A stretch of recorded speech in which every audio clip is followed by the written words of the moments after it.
बहुत प्यारा हवन गीत। धनिए कवन बाबू धनी रौरी भाग्य हो, धनिए कवन बाबू धनी रौरी भाग्य हो।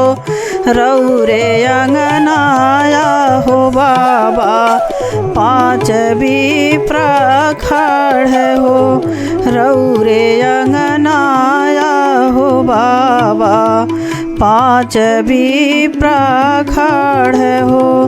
नव माना तिल गुड़ नव माना जौआ हो, नव माना तिल गुड़ नव माना जौआ हो, नव माना जौआ हो।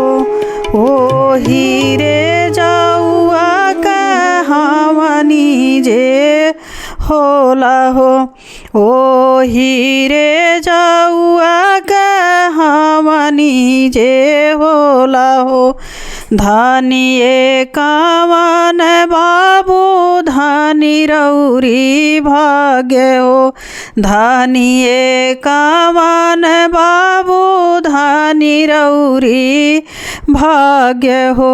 रौरे अंगनाया हो बाबा पाँच विप्रखड़ हो, रौरे अंगनाया हो बाबा पाँच विप्रखड़ हो।